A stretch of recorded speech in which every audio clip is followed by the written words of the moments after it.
Obducite, Forgotten Souls, and Veiled Crystals have been a little sparse this season. Now, what is the most efficient way to get them? We're going to cover all of that in this video. We're going to be starting with Obducite, however. Obducite is going to be able to be farmed in two different places. It's going to be Nightmare Dungeons and the Infernal Hordes. Now, there are two other really great ways of getting Obducite, so we'll talk about those in a little bit. Those are going to require you to get either currency or items, so those will come up as we get into the video. The first thing that we're going to cover is going to be the Infernal Hordes. I put together a little spreadsheet here. This is going to be in the description of the video, so make sure you check this out. Now, I did this from the perspective of running with a group.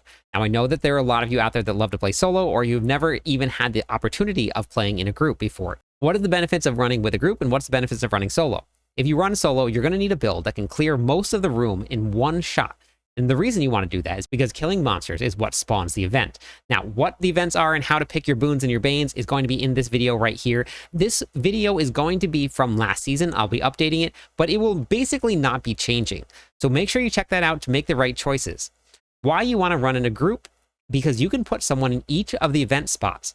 Having someone in each of the event spots killing monsters as they spawn is going to make sure you spawn more events. If you don't have access to a group, I have you covered. All you have to do is click the link at the top of the description of this video. It's going to have a Discord icon. It's going to look like this right here. You can hop into our Discord server.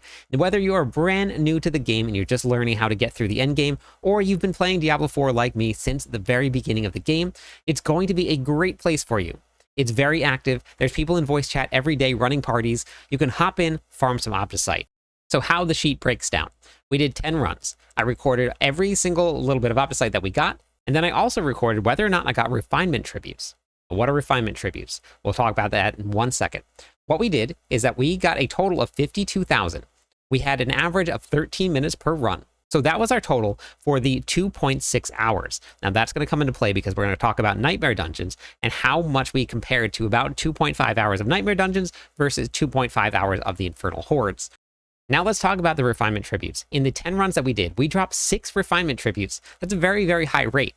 Why are refinement tributes so important? If you come over to your dungeon key tab, you're going to have your refinement tributes right here. When you run the Undercity, and I'll have a run of the Undercity at the end of this video so that anybody that wants to learn a couple tips and tricks that you may not know about the Undercity to make your runs incredibly fast, that'll be there for you. So make sure if you want to do that, stick around to the end of the video. This gives you 2,000 Obducite when you complete it. If you can run those in 1 minute to 2.5 minutes, you're getting an insane amount of Obducite per hour per minute. And the Infernal Hordes, as you see, drops a ton of them. It's not the only place to get them, but is definitely the most lucrative place. So now, with an average of about 2 minutes and 15 seconds a run, we generated an additional 14,000 Obducite. So these two combined, with the total time here, this gives us 3 hours of farming. That led us to about 22,000 Obducite per hour at a total of 66,000 in 3 hours. That's a lot of Obducite. Let's look at Nightmare Dungeons because that's always the comparison. Nightmare Dungeons versus the Infernal Hordes. We did only 6 of these. 6 of them was 30 minutes long. Now that's only the time inside of the dungeons for both of these. And I only just randomly selected the dungeons. There are tier lists out there, if you wanted to go look them up, of what is going to be the most lucrative dungeons to run. You can actually come over here, and if you go to the Occultist, you're able to break down your sigils and craft new ones. You come to the Occultist, you're going to salvage dungeon keys if you want to, and then you can salvage any of the keys that you don't need. You go over to craft sigils, craft Nightmare Dungeons, and then I can craft 196 of them. I can look up which dungeon I want out of the tier list. I can craft a certain amount of sigils and see, okay, I got Heathen's Keep. That was the one I wanted. I go run that one. Now I get the best ones. Whatever is on the lowest on the bottom of the tier list, if you want to get rid of those, you can get rid of those, get the sigil powder, craft new ones. But when I ran this, we ran this in the theme of just popping any dungeon. Let's just go. Maybe you don't even know that tier lists exist for any game. You're just going to do your Nightmare Dungeons. So what we did is in the 30 minutes that we ran, we multiplied that by 5. That gives us our 2.5 hours, which matches our Infernal Horde time right here. So our Infernal Horde time at 2.5 hours gave us 52. This gave us 49. Now we add in your refinement tributes and our additional time to get us up to 3 hours. Our 3 hours of farming in the Nightmare Dungeons netted us 58,800 roughly. That broke down to 19,600 Obducite per hour, which is about 2,500 Obducite less per hour than doing the Infernal Hordes and running your refinement tributes. Even if we take the refinement tributes out of the equation, we still ended up with about 3,000 more Obducite in the time that it took us to run the 2.5 hours of Nightmare Dungeons versus the 2.5 hours of the Infernal Hordes. So this is going to be the breakdown of doing it. It seems that with that increased chance to drop from your urn, you're actually going to be getting in the Infernal Hordes this season than you do in the Nightmare Dungeons. Now, last season, it was much closer. It was almost within 500. How do you get Infernal Horde keys? Running your Belial runs are going to drop your Infernal Horde keys. With the Infernal Horde keys, you're going to get 6 waves, 8 waves, and then 10 waves. The 10 waves, the reason it's so important to run the 10 waves, those last couple waves will give you the advantage of going from what normally can be 700-800 runs all the way up to a run like this. This is definitely this season because you can see there is the wave bug where it only shows 0 out of 10, but we completed it. So 1500 was my max that we've gotten this season with a group. Now, all of this testing in the Infernal Hordes was actually done by taking the equipment chest first and then using the material chest. I wanted to make sure I had Scrolls of Restoration, enough chances at guaranteed greater affix gear, and then I opened up the materials chest in order to get all the Obducite. Now, if you're absolutely hurting for Obducite, you have all the gear you want, you have all of the Scrolls of Restoration that you possibly could need, then you can take the material chest. You'll get actually a lot more than what I got here. I'm taking 200 ether less every single time that I open up that chest, and this is the amount of Obducite that we got. Now, what are the Scrolls of Restoration? Because those are important. The Scrolls of Restoration are going to be here. This is what a Scroll of Restoration does. It's going to reset your tempering if you've bricked it or gone down to 0 times once. After that one time, you can't reset it again, but you get these from the Infernal Horde cache. So now we've talked about 3 of the ways that you can make sure that you're getting your Obducite. What is the 4th way? The 4th way is actually going to be going to the Den of Mercenaries. If you have the expansion pack, this is going to be a great way to supplement some of that cost of materials that you get for your masterworking. You can get Obducite, you can get Forgotten Souls, is a great way to do it. All you have to do is you come over here and you go up to the merchant here. In order to unlock all of these merchant here, you have to make sure that you level up all of your mercenaries. If you don't level up the mercenaries, then you won't actually be able to get all of the bartering upgrades. You can see them down here. I'm missing one, but I'm not missing the important ones. Variana is one of the ones that's going to give you the masterworking caches. You can get boss summoning loot here.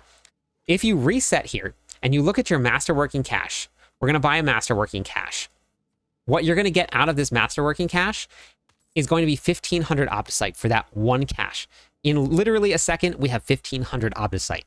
It varies. The caches all open up at different rates, and your torment tiers will affect those, so make sure that you open them up on the highest torment tier that you can. You're going to get that by going into your mercenary here. You're going to go to rapport, and then you're going to collect your rapport. As you play with your mercenaries, they gain more rapport. Those pale marks you can see right down here. This is how many I have. So it's incredibly important to make sure you get your mercenaries on, level them up if you have the expansion pack. So those are the 4 ways that you are going to be able to get your masterworking materials. Now, if you want a great video on how to do all of your masterworking, because there's a lot of little tips and little tricks, click on this video right here, because this is going to be a complete guide. This will get you from Torment 1 to Torment 4. It is really, really important that you follow along with a lot of the steps and a lot of the tricks, because a lot of it is going to give you the biggest boost in power that you're going to get in the game. So we talked about Forgotten Souls and Veiled Crystals at the very beginning of the video. Let's touch on those because everybody is hurting for those. Hands down, the best way to get both of those is going to be doing bosses. And we'll talk about exactly why. Now, of course, the best way is going to be doing Belial. If you don't have access to that, that's okay. You can do all of the other bosses. It's going to give you the most amount of Veiled Crystals and Forgotten Souls, and I'll show you exactly why. So how this works, when you come over to the blacksmith, we're going to have 4 different things we're going to salvage. We're going to have 750 pieces of gear, and we're going to have 800 pieces of gear. When we look at the difference between the salvage materials, we're going to start with the 750 pieces of gear. We have just a regular legendary. When we salvage this one, we get 1 Veiled Crystal, and that's it. Let's go up to the unique. When we salvage a unique at 750, we get 3 Veiled Crystals. When we salvage a legendary, that is a greater affix piece of gear, we get 10 Veiled Crystals. And when we go all the way up to a greater affix unique piece of gear, this is going to give us 30 Veiled Crystals. That's really important, and the reason why Belial is so good, it guarantees you 2 greater affix unique pieces of gear. That is guaranteed 60 Veiled Crystals, plus you get all of the other uniques that you can salvage. Unique salvage much higher than all of the other pieces of gear. So that's why it's so important to do bosses and bosses and bosses as best as you can. There are ways to target farm boss materials. If you come over to all of your boss mats, and let's go over to the stash here, and you look at all of the boss mats, it tells you where they come from. The base level of all of the bosses are going to be farmable. This is one of those, the Living Steel. It tells me that this is going to come from Hell Tides, or it's going to come from the Tribute of Titans in the Undercity. It is also found on the Tree of Whispers, the World Bosses, and Mercenary Bartering. So all of them, if you mouse over them or hover over them with a controller, whichever one you're going to be using, will tell you exactly where to go farm them. As you kill these bosses, which is the tier 1, we move up to the tier 2, it tells you where this one comes from. This comes from the Malignant Burrow and Halls of Penitent. If you go do both of those, you will get this to do Duriel. Now, as you're killing all of these bosses, you have a chance to spawn Baby Belial. Now, you need to make sure that you come here and you have your ashes, that you want to have this selected right here, the Urn of Lies. Now, I have enough husks right now to make sure that I don't really need to worry about it, but when I go into bosses, I'm going to move my points around a little bit, and then I can take advantage of this, or I can just go and do the rest of the seasonal quest, I guess, and then put my points into this. This will give you a better chance of having Baby Belial spawn. Baby Belial will drop your husks, and then you can go do Belial himself. That will give you your greater affix. That will be your best farm for your Veiled Crystals. Now, Forgotten Souls actually is Belial as well, and if you don't have access to Belial, we have other ways of doing it, and we'll show you those too. When we come back into the spreadsheet here, I did a bunch of Forgotten Soul testing. We did Hell Tides. Hell Tides is okay. The Blood Maiden gave you 8. It did not matter how many Baneful Hearts I put in, I still got 8. The Mystery Chest, which was the orange one, gave me 16, and then all of the other ones were giving me 7. Now, we'll talk about bosses in just a second. This will be your second best, hands down, way to get your Forgotten Souls. If you get lucky enough to get the Greater Collection material caches, it's 119 Forgotten Souls. The regular ones are going to give you 30, and then your Chaos caches, which if you see Chaos, take the Chaos all the time, that's going to give you 89. Now, this seasonal cache right here, we're going to talk about that in a second once we get into the boss farming part of this also. The Undercity was okay as well. They were very fast, but they only gave you 8 per tribute. It didn't really matter which one we did. And then doing the world boss also gave you 30. Bosses. This is mainly for Belial. As you're farming Belial, you're going to have access to gaining reputation. As you gain reputation, and especially now that they made this change here, they changed it so that as you gain more of your Spectral Ash, which Belial drops the most, and you gain reputation, you're going to continue to earn caches from the seasonal line right here. As you kill your bosses, you're going to be gaining Spectral Ash. You're also going to be gaining reputation. With that reputation that you're gaining, you're going to be maxing this back out, and you're going to be able to take these caches. These caches are incredibly important. They give you guaranteed greater affixes. Now, there is a whole system out there to creating brand new characters. You're going to be taking the Spectral Ash that you're earning. You're going to be taking these scrolls that you're going to use on a brand new character. That's going to max out this reputation board. You get all of the caches again on that character. And then when you open those up, you're going to have a ton, and I mean a ton of materials. It's going to be the best way to farm all of the materials that you're going to need. This is the end-all, be-all right here. As long as you have enough Spectral Ash, that Spectral Ash is going to come from farming bosses, and Belial is going to be the best way to do it if you have access to it. Now, again, like I said, there are people doing runs in Discord all the time. Hop into Discord with us. Come and join in the Legion. Link is at the top of the description of this video. All right, so as promised, we're going to hop into the Undercity. We're going to be using a Refinement Tribute here. You can take a bargain if you want to. We're just going to pop a Refinement Tribute in here. For these runs, there is a bunch of things in here that you're going to do that's going to speed up your runs. You're going to start with not killing everything. The first thing you do when you load in, you're going to check your map. You're going to see where you need to go. Okay, so I need to go here. It's probably going to be best to just run straight here. Clear Brazier, clear Brazier, clear Brazier, go to the portal. That's going to be really the fastest way to do these runs. You actually don't even need to kill everything as you go. You can just run straight through. And my dogs are going to start barking right in the middle of this. And you're going to go right to the braziers. We'll pop open both of the braziers here. We're going to clear the braziers, and then we're going to go right to the next one. So this gives me a little bit more movement speed, a little bit of buffs to the damage. We don't run out of fury. So if you need to, so you see my time now is under a minute. All of these monsters with the skulls and the little hourglass next to them, they're all going to increase the time that you have to complete this. So if you're doing something like one of the mythic ones that has almost no time at all on it already, you want to kill as many of those as you can. If you're just doing a regular run like this one right here, You're going to run into them as you go, so it's not going to be super necessary to go out and find them. But the only thing that you're going to do is you're going to clear straight through. So I've got to my next floor here. I know that I want to get these 2 braziers and then go straight up. The rewards on the side here, that's going to be what you're aiming for. You want to fill that up. The braziers give you the most.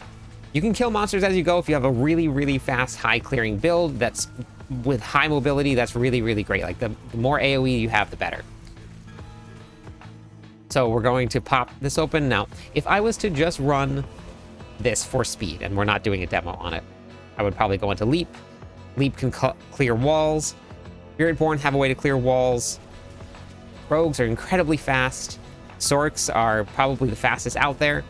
So you're going to find a mobility skill that is going to move you through these as fast as you possibly can.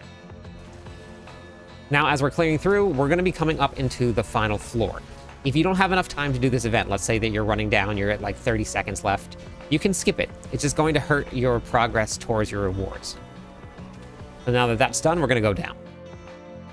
If you have a high clearing build like we were talking about, and you have maxed out your rewards right here in this run, then you don't need to even complete the run. You can just run straight to the boss. But for me, we're going to continue and we're going to go right to the very end. So I'm going to run through. We're going to go to the next brazier here. As long as you can stay alive, you just skip everything here. So once we clear this, we're going to go to the boss, and then that'll be the end of the dungeon. So now that I've maxed out the 4 tiers, we're going to head right over. We're going to go inside, and then we're going to kill the boss. But you can skip this brazier. You don't actually have to do anything with it. So we're going to go down. This will give you your 2,000 Obducite. And if you have a fast build, it'll do it very, very, very quickly.